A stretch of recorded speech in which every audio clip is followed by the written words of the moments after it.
네, 오늘 비를 뚫고 나오셨는데 우리 다시 한번 서로 인사하겠습니다. 하나님께서 오늘도 우리와 함께 하십니다. 네, 지난 8월 9일 북한에 2년 6개월 동안 억류되었던 임현수 목사님이 드디어 석방이 되었습니다. 지난주 13일 캐나다 큰비 교회에서 석방 후 첫 말씀을 전하였는데요. 그 말씀을 듣고 제가 많은 은혜를 받았습니다.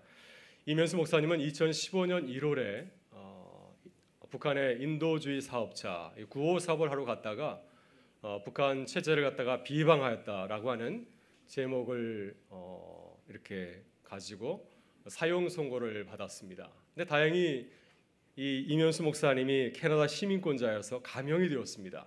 사형에서 종신형으로 감형이 되었고, 그리고 종신노동 교화형으로 이제 교도소에 수감이 되었습니다. 임현수 목사님은 독방에 수감이 되었는데요. 2년 6개월 동안 가장 힘든 게 무엇이었냐라고 했을 때 혼자 있는 시간이 가장 힘들다고 하였습니다. 독방에 지내는 시간이 참 힘들었다고 하는 것입니다. 식사를 혼자 하였습니다. 2757번 혼자서 식사를 하였습니다. 또 예배를 드릴 때는 우리가 함께 모여서 예배드리지 않습니까? 임현수 목사님은 130번 주일 예배를 드렸는데 혼자 드렸습니다. 여러분 감사하실 수 있길 바랍니다. 네. 그래서 혼자 하는 게 너무 힘들었다 하고요. 또 한 가지 힘든 것은 노동이라고 얘기를 하였습니다. 노동 교양을 받았기 때문에 매일같이 나가서 노동을 했습니다. 땅을 파서 나무를 심는 노동을 했고요. 겨울을 2번 보냈는데 겨울철에도 매일같이 8시간씩 땅을 파서 나무를 심는 노동을 하였답니다. 북한의 겨울이 너무 추워서 우리 교우들 가운데 북한에서 오신 분이 계십니다. 평양 출신 우리 권사님과 지사님이 계시는데 날씨가 너무 추워서 겨울철에 밖에 나가서 노동할 때는 양말 3켤레씩 4켤레씩 이렇게 겹쳐 신었고요. 그것도 추워서 이제 비닐을 뒤집어 씌우고 동절기 이렇게 신발을 신었는데도 발이 너무 추워서 동상에 걸렸다는 그런 이야기를 하였습니다. 이렇게 임현수 목사님은 북한에 선한 사업을 하러 갔다가 고통스러운 시간을 보내게 되었습니다. 만약에 저라면 많이 원망했을 것 같습니다. 내가 좋은 일 했는데 왜 나에게 어려운 일이 찾아왔나, 하나님께 원망하고 불평할 수 있을 터인데 임현수 목사님은 하나님께서 내게 고난을 견딜 수 있는 평안함을 주셨다고 하였습니다. 그리고 2년 6개월 동안 북한 교도소 수감 생활은 나에게 수도원 생활 같았다고 이렇게 고백을 하였습니다. 강원도 태백에 가면은 예수원이 있습니다. 여름철에 휴가 보낼 수 있는 좋은 곳인데요. 그곳에 가면 수도원 생활을 경험할 수가 있습니다. 수도원 생활의 일과는 기도와 노동입니다. 일하고 먹고 기도하고, 이것이 이제 수도원 생활의 단순한 생활인데 임현수 목사님도 이제 2년 6개월 동안 북한 교대 생활하면서 수도원 생활하듯이 한 거죠. 혼자서 식사하고 또 일하고 밥 먹고 성경 보고. 그래서 2년 6개월 동안 성경을 참 많이 보았고 또 성경을 809절이나 암송을 하였다고 하였습니다. 목사도 성경을 참 많이 보지 못하는데 하나님께서 특별한 은혜를 주셔서 2년 6개월 동안 성경만 보게 하신 것이랍니다. 그래서 이제는 성경을 가지고 하지 아니하도 자신이 6개월 동안 성경에 대한 말씀을 전할 수 있게 되었다고 이렇게 말씀을 하셨습니다. 또 그곳에는 다른 책들이 들어오지 않기 때문에 오직 북한 체제에 대한 책들만 볼 수 있었다고 합니다. 김일성 전기, 빨치산 활동기 이런 책들을 한 100여 권 보게 되어서 그 북한에 가서 사업을 하면서 북한에서 잘 알지 못하였는데 2년 6개월 동안 여러 가지 책자를 통하여서 북한의 70년 역사를 알게 되었고 또 북한의 문제에 대해서 알게 되었다고 하는 것입니다. 하나님께서 2년 6개월 동안 자신을 북한에 대한 전문가로 이렇게 거듭나게 하셨다고 고백을 하였습니다. 임현수 목사님은 북한 억류 2년 6개월 동안 하나님께 받은 은혜를 고백하였습니다. 돌아보니 은혜가 참 크다고 하는 것입니다. 본인은 3년 이상 어쩌면 평생 동안 갇혀 지낼지도 모른다 생각하였는데 하나님께서 2년 6개월로 이렇게 감형을 해주셨고 또 마지막 순간에는 캐나다 총리가 특사를 보냈고요. 그리고 캐나다 총리의 전용기를 2대나 평양에 보내서 자신을 안전하게 석방할 수 있도록 도우셨다고 하는 것입니다. 그래서 2년 6개월 고통스러운 시간이었지만 돌아보니까 하나님의 은혜가 참 크고 놀랍다 하시면서 밝은 미소를 지면서 말씀을 전하며 하나님께 감사와 영광을 올려드렸습니다. 여러분, 하나님께서 오늘 우리에게도 동일한 은혜를 주시는 줄 믿습니다. 우리의 삶의 자리에 환난과 연단과 고난이 있을지라도 주님께서 우리를 지키시고 보호하시는 줄 믿습니다. 또 하나님께서 궁극적으로 우리를 선한 곳으로 인도해 주시리라 믿습니다. 지난 여름 무척 무덥고 참 어려웠습니다. 이름이 계속될지 몰랐는데 어느덧 아침 저녁으로 시원한 바람이 불어오는 것처럼 하나님께서 이번 가을에도 우리에게 부어주실 은혜가 참 크고 놀라운 줄 믿습니다. 이번 가을을 맞이하여서 우리가 믿음으로 또 시작하는 우리 모든 교우들 될 수 있기를 주의 이름으로 축원합니다. 오늘 우리는 다시 엘리야가 머물렀던 사르밧으로 가서 하나님의 은혜를 나누고자 합니다. 여러분, 그동안 엘리야는 하나님의 일을 시작하면서 놀라운 은혜를 경험하였습니다. 온 이스라엘이 심한 기근이 들어서 마실 물이 없고 먹을 떡이 없을 때 하나님께서 그를 그리 시내가로 인도하셔서 까마귀를 통해서 번개를 받게 하시지 않았습니까? 또 사르밧 땅에 갔을 때에도 사르밧 그 가부의 가정에 먹을 것이 전혀 없었는데 하나님께서 그 가정에 밀가루와 또 기름을 마르지 않게 하셔서 그 가정에서도 하루도 굶지 아니하고 생활할 수 있도록 하나님께서 인도를 해 주셨습니다. 그런데 이번에 하나님의 사람 엘리야에게 생각하지 않았던 또 다른 문제가 찾아온 것을 보게 됩니다. 본문 17절은 엘리야가 만난 그 고난을 이렇게 소개하고 있습니다. 같이 한번 읽어보겠습니다. 이일 후에 그 주치인 되는 여인의 아들이 병들어 증세가 심히 위중하다가 숨이 끊어진지라. 아멘. 네, 지금까지 엘리야에게 숙식을 제공하였던 이 사르밧 가부의 아들이 갑자기 병이 들었습니다. 점점 병세가 심해지더니 끝내는 숨이 끊어지게 되었습니다. 세상을 떠나게 되었습니다. 우리는 이 아들에서 잘 알지 못하죠. 왜 병이 걸렸는지, 엘리야와 무슨 상관이 있는지 전혀 알지 못합니다. 분명한 사실은 무엇입니까? 엘리야가 이 가정에 찾아왔을 때 이 가정에 이런 아픔이 생겼다고 하는 것입니다. 만약 엘리야가 오기 전에 그 아들이 세상을 떠났다면 아무런 문제가 없지만은 내가 이 가정에 찾아왔을 때 이 가정에 아픔이 생기게 되었습니다. 그러니 엘리야가 얼마나 마음이 불편하겠습니까? 나 때문에 이 가정이 이런 어려운 일이 생겼나? 내가 이 가정에 평화를 가져다 준 것이 아니라 내가 이 가정에 재앙과 죽음을 가져다 주었나 보다 하면서 마음이 굉장히 어려웠을 것입니다. 그렇다면 하나님께서는 엘리야에게 선을 베풀었던 사르밧 가부의 아들의 목숨을 앗아갔을까요? 참 중요한 시기입니다.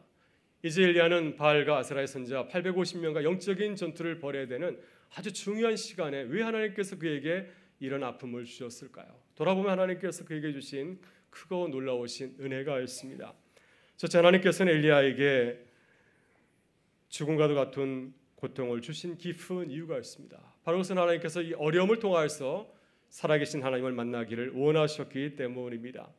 그래서 하나님께서는 엘리야를 바알의 본거지인 사르밧으로 인도하신 것이었습니다. 바로 그것을 하나님은 당시 세상 사람들이 믿고 있었던 거짓 신앙을 고발하고 또 하나님의 사람이 가져야 될 바른 신앙이 무엇인지를 깨닫게 하시려고 그를 인도하신 것이었습니다. 당시 많은 이방인들, 유대인들은 세상의 신이 하나님이 아니라 바알 신이라고 믿고 있었습니다. 그 신이 이 땅 가운데 비를 내려다주고 우리의 삶을 풍요롭게 하는 그 신이라고 믿고 있었습니다. 그래서 그 신 앞에 나가서 절하고 경배하는 것을 보게 되지 않습니까? 여러분, 이것이 엘리야가 하나님의 사람으로 나가서 하나님의 말씀을 선포해야 되는 세상의 모습입니다. 어떻게 바울이 최고의 신이라 믿고 있는 자들에게 나아가서 주의 말씀을 힘있게 증거할 수 있겠습니까? 당신들의 신앙이 잘못되었습니다. 당신들이 믿고 있는 신은 가짜 신입니다라고 어떻게 자신 있게 선포할 수 있겠습니까? 오늘 주변을 돌아보면 우리 주변을 돌아보면은 얼마나 거짓 신앙을 갖고 살아가는 자들이 많이 있는지 모릅니다. 세상에서 뭐니 해도 머니가 최고지 하면서 돈을 주는 사람이 얼마나 많이 있습니까? 우리 젊은 친구들 보게 되면은 자신을 믿고 살아갑니다. 자신은 무신론자로 자신 있게 말합니다. 나는 나를 믿고 살아간다고? 세상에 믿을 수 있는 사람은 나밖에 없다고 말하는 친구들이 얼마나 많은지 모릅니다. 하나님보다도 세상 사람들에게 인정받는 것이 더 중요하다 하면서 살아가는 친구들이 얼마나 많이 있습니까? 우리는 이러한 세상 사람들을 향하여서 사도 바울처럼 자신 있게 주의 말씀을 전해야 될 줄 믿습니다. 너희는 이 세대를 본받지 말고 오직 마음을 새롭게 하고 변화를 받아 하나님의 선하시고 기뻐하시고 온전한 뜻이 무엇인지를 분별하며 살아가십시오. 이렇게 우리가 전해야 되지 않겠습니까? 열왕기상 88장을 보게 되면 엘리야가 영적인 전쟁을 벌일 바알과 아세라 850명의 선지자들이 나옵니다. 여러분, 그들은 누구입니까? 그들은 하나님이 아니라 바알신이 최고신이라고 믿고 살아가는 자들이죠. 그들이 갈멜살 정상에 큰 제단을 마련하였습니다. 이 제단에 불을 내려주실 분은 하나님이 아니라 바알신이라고 굳게 믿고 있습니다. 그 바알에게 잘 보이려고 그들은 자신의 몸을 갈로 자위하기도 하고 그 신의 사랑을 받기 위해서, 그 신의 관심을 받기 위해서 강난의 춤을 추지 않았습니까? 엘리야는 이러한 거짓 신앙의 소유자들에게 목숨을 걸고 하나님의 말씀을 전해 주어야 됐습니다. 하나님의 말로 당신이 믿을 참 하나님이십니다. 이렇게 전해야 될 사명을 갖고 있는 것입니다. 그래서 하나님께서는 엘리야를 선자로 부르시고 그들을 만나기 전에 자신이 누구인지를 엘리야에게 보여주신 것이었습니다. 먼저 하나님은 엘리야에게 하나님은 창조의 하나님이라는 사실을 직접 보여주었습니다. 엘리야가 하나님께 기도하였습니다. 하나님, 이 땅 가운데 비를 내려주지 마십시오. 엘리야가 기도할 때 그 땅 가운데 3년 6개월 동안 비가 내리지 않았습니다. 이 놀라운 자연현상을 통하여서 엘리야는 깨달았을 것입니다. 와, 하나님 대단하시네. 내가 기도하니까 정말 3년 6개월 동안 비가 내리지 않네. 바알이 비를 주는 것이 아니라 하나님께서 비를 주시는 것이지. 이 놀라운 사실을, 능력의 하나님을 이 기근을 통하여서 그는 만나게 되었을 것입니다. 다음으로 하나님은 엘리야에게 하나님은 섭리의 하나님이라는 사실을 직접 보여주었습니다. 여러분, 섭리는 영어로 프로비던스라고 합니다. 동사로는 프로바이드이죠. 섭리는 굉장히 추상적인 말입니다. 굉장히 어렵게 들릴지 모르겠지만은 이 섭리라는 말은 굉장히 쉽고 아주 구체적인 말입니다. 섭리라는 말의 뜻은 무엇입니까? 제공하다, 주관하는 것입니다. 하나님께서 우리에게 필요한 것을 나누어 주신다. 이것이 섭리입니다. 창세기 22장에서 섭리 하나님을 다른 말로 표현한 것을 우리가 잘 알고 있습니다. 창세기 22장은 섭리 하나님을 여호와이라고 표현하고 있습니다. 이제 아브라함이 이삭과 함께 모리아산에 오르지 않습니까? 제사를 드리기 위해서 모리아산에 오를 때 아들 이삭이 아버지에게 물었습니다. 아버지, 모든 것은 다 준비되었는데 이 제사에 정말 필요한 어린 양은 어디 있습니까? 그때 아브라함이 아들 이삭을 향하여서 어떻게 대답하였습니까? 아들아, 걱정하지 마라. 하나님께서 준비해 주실 거야. 하나님께서 준비해 주신다니까 걱정하지 말고 올라가자. 여호와 이레, 하나님께서 준비하신다고 하는 뜻입니다. 신학적인 용어로 말씀드리면 여호와 이레는 공급하신 하나님, 하나님의 섭리하신 하나님이십니다. 여러분, 미국 동부에 가면은 브라운 대학이라고 있습니다. 아이비리그에 속한 아주 좋은 대학이죠. 이 브라운 대학에 있는 도시의 이름이 프로비던스입니다. 섭리입니다.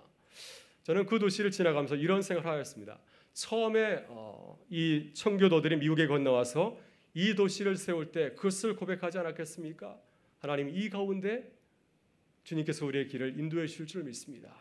하나님께서 이 가운데 주님의 도시를 세우실 줄 믿습니다. 이 믿음의 고백을 가지고서 그 성을 향하여서 그 도시를 향하여서 프로비던스라고 하지 않았겠습니까? 하나님께서 엘리야 선지자에게 하나님의 섭리를 가르쳐준 도시가 어디입니까? 바로 그가 아방을 피하여서 숨어들었던 그리시네가와 사르밧이었습니다. 바로 그곳에서 하나님은 까마귀와 사르밧 가브를 통하여서 공개하신 하나님, 섭리하신 하나님, 여호와의 하나님을 만나게 하셨습니다. 아브라함이 모리아산에 올라가면서 여호와의 신앙을 배운 것처럼 마찬가지로 이 엘리야도 이 그리시네가와 사르밧에서 나의 삶을 공개하시는 하나님을 만나고 경험한 것이었습니다. 여러분, 오늘 우리의 삶의 자리에서 섭리를, 우리를 공개하시는 하나님을 만나는 곳은 어디입니까? 우리는 어디서 하나님의 섭리, 여호와의 이레를 경험할 수 있겠습니까? 바로 우리가 살아가는 매일매일의 삶의 자리가 하나님의 은혜를 누리고 경험하는 자리인 줄 믿습니다. 마지막으로 하나님은 엘리야에게 하나님은 구원의 하나님이라는 사실을 가르쳐 주었습니다. 하나님께서 사르밧 가브의 아들을 죽게 하신 것은 결코 우연이 아니었습니다. 하나님은 어떤 분이시죠? 하나님 우리의 모든 생사업을 주관하시는 분이시고 하나님께서는 우리의 죽음과 생명까지도 주관하시는 분이십니다. 이 놀라운 진리를 엘리야에게 보여주시고 믿게 하시려고 사르밧 가정에 잠시 아픔을 가져다 주신 것이었습니다. 본문 23절을 보게 되면 엘리야가 그가 만난 구원의 하나님을 사르밧 가브를 향해서 놀랍게 선포하고 있습니다. 우리 같이 한번 선포하도록 하겠습니다. 엘리야가 그 아이를 안고 다락에서 방으로 내려가서 그의 어머니에게 주며 이르되 보라, 내 아들이 살아났느니라. 보라, 내 아들이 살아났느니라. 바로 이것이 하나님께서 엘리야에게 또 죽음 같은 고통을 주신 이유였습니다. 내 아들이 살아났느니라. 하나님은 어떠한 분이십니까? 하나님은 죽음에서 우리를 생명으로 이끄시는 부활의 하나님이신 줄 믿습니다. 사랑하는 여러분, 오늘 우리의 삶의 자리 가운데도 죽음과 같은 아픔이 있으십니까? 사르밧 가브가 아들이 죽음과 같이 우리를 공고하게 하고 우리를 고통시켜야 하는 일들이 우리의 삶의 자리 가운데 있으십니까? 여러분, 그렇다면 눈을 들어서 하나님을 바라보실 수 있기를 바랍니다. 하나님께서 창조의 하나님, 섭리의 하나님, 구원의 하나님을 만나게 하시려고 우리를 특별히 부르신 줄 믿습니다. 하나님께서 우리를 세상과 싸워 승리하게 하시려고 우리를 연단의 자리로 인도하시는 줄 믿습니다. 이번 가을에 우리를 향하신 하나님의 놀라우신 은혜를 경험하고 또 증거하는 우리 모든 교회가 될 수 있기를 주의 이름으로 축원합니다. 둘째, 하나님께서 사르밧과 아부를 고난의 자루로 부르신 주님의 특별하신 뜻이 있습니다. 그것은 하나님께서는 우리가 불신앙의 소유자가 아니라 살아있는 신앙의 소유자가 되기를 원하시기 때문입니다. 본문 18절에 사르밧과 아부는 자신의 아들이 죽었을 때 엘리야에게 어떻게 말하고 있습니까? 같이 한번 읽어보겠습니다. 여인이 엘리야에게 이르되 하나님의 사람이여 당신이 나와 더불어 무슨 상관이 있기로 내 죄를 생각나게 하고 또 내 아들을 죽게 하려고 내게 오셨나이까. 아멘. 여러분, 하나님께서 사르밧과 아부의 아들을 병들게 하고 죽게 하신 것은 누구 때문이었습니까? 엘리야를 위해서 그러신 것이죠. 그러나 주님은 엘리야를 위해서 사르밧과 아부의 아들을 죽게 하신 것이 아닙니다. 하나님의 궁극적인 관심의 대상은 사르밧과 아부에게 있습니다. 사르밧과 아부의 그 죽은 신앙을 새롭게 하시려고, 죽은 믿음을 가지고 살아가는 것이 아니라 살아계신 하나님을 만나고 그 믿음을 가지고서 살아가게 하시려고 그녀에게 잠시 아픔을 주신 것이었습니다. 오늘 우리가 만나는 사르밧 여인의 믿음은 산 것처럼 보이지만 실상은 죽은 믿음의 소유자입니다. 그녀는 엘리야 선지자를 통하여서 하나님의 놀라운 기적을 맛보았습니다. 여러분 기억하십니까? 엘리야 선지자가 그녀의 가정에 처음 찾아왔을 때 그는 어떤 신앙의 소유자였습니까? 모든 삶을 포기하고 내가 오늘 밤 죽으리라, 내가 저녁 한 끼 먹고 더 이상 먹을 게 없으니 나는 죽을 것이라고 말하던 자였습니다. 그던 그녀가 엘리야 선지자를 통하여서 놀라운 은혜를 경험하지 않았습니까? 매일같이 그녀의 집안에 있는 밀가루통과 기름통이 마르지 않는 놀라운 기적을 체험하게 되었습니다. 근데 더 놀라운 사실은 무엇이냐면 이렇게 놀라운 기적을 체험하고도 그녀는 하나님께 나아가서 감사하며 예배하지 않았다고 하는 것입니다. 아무런 반응도 보이지 않았습니다. 그러나 이렇게 아무런 반응도 보이지 않는 그녀가 아들이 죽었을 때 드디어 반응하지 않습니까? 그녀는 엘리야 선지자에게 강력하게 하나님을 향하여서 항변하였습니다. 하나님의 사람이요, 대체 내가 무슨 잘못을 하였습니까? 왜 우리 집에 와서 우리 집을 시끄럽게 하십니까? 왜 내 죄를 드러내서 하나님께서 내 자녀를 죽게 하는 이러한 재앙이 내리게 하였습니까? 이렇게 그녀는 자신의 아들이 죽었을 때 고난의 자리에 들어가게 돼서 비로소 하나님을 향하여서 반응하기 시작하였습니다. 여러분, 우리의 모습이 이 사르밧과 아부를 참 많이 닮았다고 생각하지 않습니까? 우리가 세상을 살아가면서 참 좋은 일을 많이 만납니다. 하나님의 은혜와 사랑 가운데 살아가고 있죠. 오늘 우리가 이 자리에 선 것도 하나님의 은혜가 아니겠습니까? 우리는 참 많은 은혜를 누리며 살아가고 있으면서도 하나님께 감사하며 살아가지 못할 때가 참 많이 있죠. 내가 열심히 해서 내가 이만큼 누리는 거야, 내가 열심히 공부했기 때문에 좋은 성적을 거두었지, 당연하게 생각할 때가 얼마나 많이 있습니까? 심지어 하나님께서 내게 주신 은혜가 분명할 때에도 우리는 감사하지 할 때가 참 많이 있습니다. 왜 하나님 나에게 이런 놀라는 은혜를 주십니까? 왜 나를 사랑하십니까? 묻지 않을 때가 얼마나 많이 있습니까? 예를 들어서 내가 전혀 아프지도 아니하고 자녀들은 정말 잘 자라고 사업은 너무너무 잘 됩니다. 우리 자녀들 내가 보는데 공부 전혀 하지 않는데도 머리가 너무 좋습니다. 시험만 보면은 올백을 맞습니다. 이런 일이 우리에게 생길 때 우리는 어떻게 반응합니까? 하나님, 내게 왜 이런 은혜를 주십니까? 이렇게 따지신가요? 왜 내 자녀가 공부하지 않는데 100점을 맞게 하십니까? 쟤는 80점 맞아야 돼요. 왜 100점을 줘서 교만하게 하십니까? 여러분, 이렇게 기도하세요? 우리는 당연하게 생각하지 않습니까? 지금 사르밧과 아부도 이렇게 행동하고 있습니다. 엘리야 선지자가 그녀의 집에 찾아와서 놀라운 은혜를 부어주었습니다. 내일 죽으려고 했는데 하나님께서 죽을 필요가 없게 하신 거 아니겠습니까? 밀가루, 기름 넉넉하게 주셔서 매일매일 풍족하게 살아가게 하였습니다. 그때 이 여인은 그 문제를 가지고 하나님께 나와서 왜 내게 은혜를 베풀어 주시냐고 하나님의 은혜를 따지지 아니하였습니다. 당연하게 생각하였습니다. 그러나 사르밧과 아부는 자신의 아들이 병이 들고 문제가 생겼을 때 비로소 하나님께 따졌습니다. 그녀의 인생 가운데 죽음과도 같은 고통이 찾아왔을 때 비로소 자신의 불신앙을 인정한 것이죠. 하나님의 은혜를 잊고 살면서도 전혀 감사하며 살아가지 못하는, 당연하게 생각하는 이 무례한 모습을 하나님 앞에 고백한 것이었습니다. 바로 여기 하나님께서 그녀에게 찾아오셔서 그녀에게 작은 아픔을 주신 이유가 있는 줄 믿습니다. 만약 사랑하는 아들이 죽음을 경험하지 않았다면 과연 이 여인이 하나님 앞에 나올 수 있었을까요?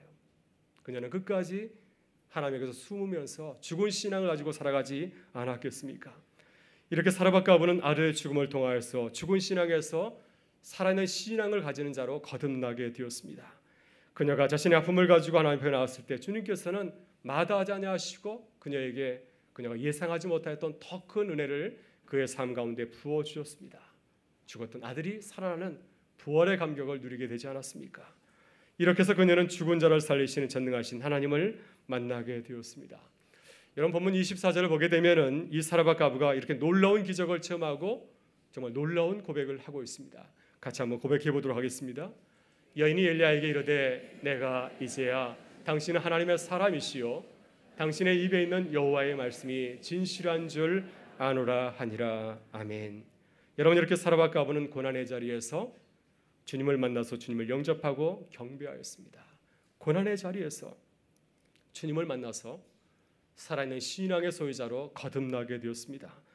바로 여기 주님께서 우리에게 때때로 어려움을 주시고 또 우리 주변 이웃들에게도 고난의 자리로 인도하시는 이유가 있는 줄 믿습니다. 사랑하는 여러분, 이번 가을에 우리의 신앙이 살아있는 부활의 신앙으로 거듭날 수 있기를 간절히 바랍니다. 우리 이웃들이 하나님을 만나고 고백하는 귀한 간증들이 우리 주변에서 무수히 일어나기를 간절히 바랍니다. 고난을 통해서 오히려 살아있는 신앙의 사람을 거듭난 은혜가 우리 교회에 함께 하실 수 있기를 주의 이름으로 축원합니다. 셋째, 하나님께서 엘리야에게 사라밧 과부의 아들이 죽는 아픔을 겪게 하신 이유가 있습니다. 하나님은 우리가 하나님을 의심하는 사람이 아니라 하나님께 기도하며 살아가는 사람으로 거듭나기를 원하시기 때문입니다. 믿음의 기도의 그 능력을 경험하기를 원하시기 때문에 우리에게 때때로 아픔을 주시는 줄 믿습니다. 여러분 본문에서 엘리야는 우리에게 좋은 기도의 모범을 보여주고 있습니다. 그는 사라밧 과부가 자신에게 죽은 아들을 품에 안고 와서 항변하였을 때 어떻게 반응하였습니까? 엘리야는 사라밧 과부를 꾸짖지 않았습니다. 또 자신의 저지를 갖다가 변명하거나 또 변호하지 아니하였습니다. 먼저 19절을 보게 되면 엘리야는 사라밧 과부에게 이렇게 말하고 행동하고 있습니다. 같이 한번 읽어보겠습니다. 엘리야가 그에게 그의 아들을 달라 하여 그를 그 여인의 품에서 받아 안고 자기가 거처하는 다락에 올라가서 자기 침상에 누이고. 여러분 엘리야는 사라밧 과부에게 한마디 하였습니다. 당신의 아들을 내게 주시오. 그리고 한마디도 하지 않았습니다. 그 아들을 품에 안고 자신이 거처하는 그 다락방에 올라가서 침상에 누이었습니다. 여러분 저는 이것이 어려운 문제를 만났을 때 우리가 반응해야 되는 신앙인의 좋은 자세라고 생각이 됩니다. 여러분 우리가 알지 못하는 신앙의 문제를 만났을 때 우리가 도저히 이해하지 못하는 하나님의 뜻을 알지 못하는 그러한 문제를 만났을 때 침묵해야 됩니다. 특별히 믿음이 없는 사람들, 믿음이 낮은 사람들, 세상 사람들과 이 문제를 가지고서 대화를 해서는 아니 됩니다. 말을 많이 하게 되면 우리의 허물이 드러나게 되고 하나님의 영광을 가릴 수 있기 때문이죠. 따라서 우리는 말을 하지 아니하고 이 문제를 가지고 어디로 가져가야 되는 것입니까? 이 문제를 가지고서 하나님 앞에 가지고 나아가야 됩니다. 엘리야는 그렇게 하였습니다. 그 아들을 받아가지고 그 여인과 논쟁을 벌인 것이 아니라 그 아이를 품에 안고 다락방에 올라가서 하나님께 내어놓았습니다. 하나님께 나아갈 때 하나님께서 우리의 문제를 보시고 고쳐주실 줄 알고 있었기 때문인 것이죠. 다음으로 20절을 보게 되면 엘리야는 하나님께 간절히 기도하였습니다. 같이 한번 읽어보겠습니다. 여호와께서 부르짖어 아뢰되 내 하나님 여호와여 주께서 또 내가 우거하는 집 가부에게 재앙을 내리사 그 아들이 죽게 하셨나이까 하고. 엘리야는 사라밧 과부 앞에서는 한마디 말도 하지 않았습니다. 그러나 하나님 앞에서는 자신의 속내를 다 드러냈습니다. 다락방에 올라와서 하나님과 둘만 있게 되었을 때 엘리야는 자신의 그 궁금증, 왜 하나님께서 이 가정 가운데 이 어려운 문제를 주셨을까? 꾸미지 아니하고 있는 그대로 다 솔직하게 기도하였습니다. 하나님, 왜 내가 거하는 집 이 여인에게 이 재앙을 내리셨습니까? 왜 아들을 죽게 하셨습니까? 여러분 이런 이야기를 사라밧 과부에게 이야기했다면 그녀가 얼마나 충격을 받았겠습니까? 하나님께서 내 아들을 죽인 것인가? 이런 생각하지 않았겠습니까? 그래서 엘리야는 자신의 사적인 생각 함부로 얘기하지 아니하고 함구하였습니다. 그리고 하나님 앞에서만 자신의 모든 속내, 자신이 궁금해하는 그 모든 것들을 다 털어놓고 기도하였습니다. 여러분 우리는 엘리야의 지혜를 배워야 될 줄 믿습니다. 하나님 앞에서는 모든 얘기를 다 할 수 있지만은 사람 앞에서는 철저하게 말을 삼가야 될 줄 믿습니다. 그래야 교회의 덕을 세울 수 있고 또 하나님의 영광을 드러낼 수가 있고 하나님의 뜻을 깨달을 수 있기 때문입니다. 마지막으로 21절을 보면 엘리야는 전심으로 기도하고 하나님의 능력에 호소하였습니다. 같이 한번 읽어보실까요? 그 아이 이에 몸을 3번 펴서 엎드리고 여호와께 부르짖어 이르되 내 하나님 여호와여 원하건대 이 아이의 혼으로 그의 몸에 돌아오게 하옵소서 하니 아멘. 여러분, 엘리야는 말만 가지고서 기도하지 않았습니다. 자신이 할 수 있는 모든 방법을 다 강구하였습니다. 우리는 엘리야가 이 죽은 아이의 몸 위에 올라가서 몸을 엎드렸는지 3번씩이나 엎드렸는지 그 이유를 알 수가 없습니다. 아마 고대 유대인들의 의료 행위가 아닌가 하는 생각이 듭니다. 예수님도 보게 되면은 우리가 이해할 수 없는 행동을 할 때가 참 많이 있었습니다.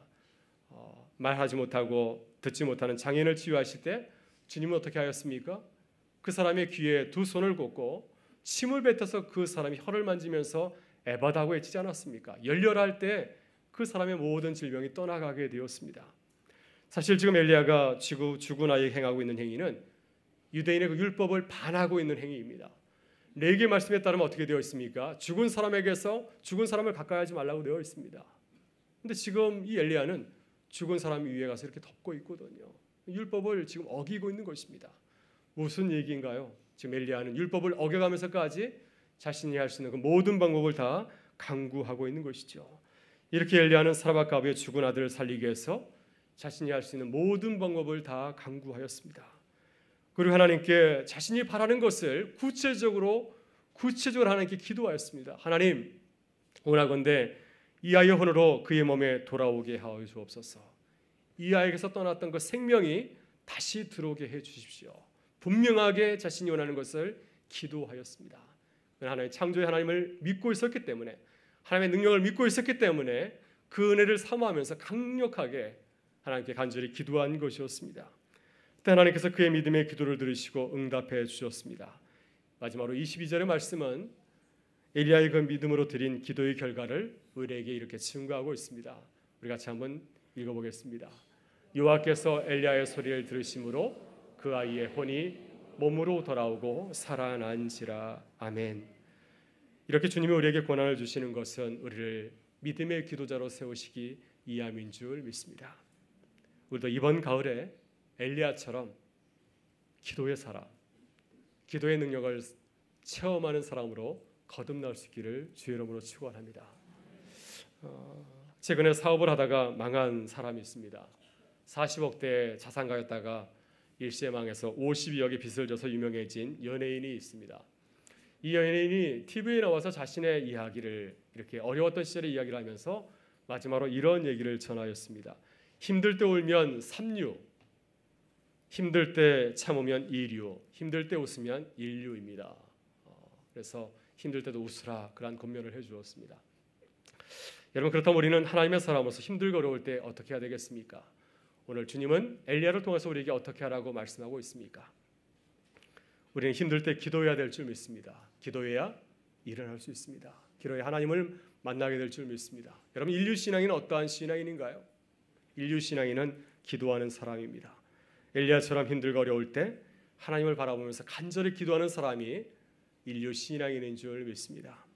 누구든지 믿음으로 기도할 때 엘리야처럼 하나님의 능력을 체험하고 놀라운 고백을 하게 될 줄 믿습니다. 보라, 내 아들이 살아났느니라. 당신이야말로 하나님의 사람입니다. 당신의 말이야말로 살아있는 하나님의 말씀입니다.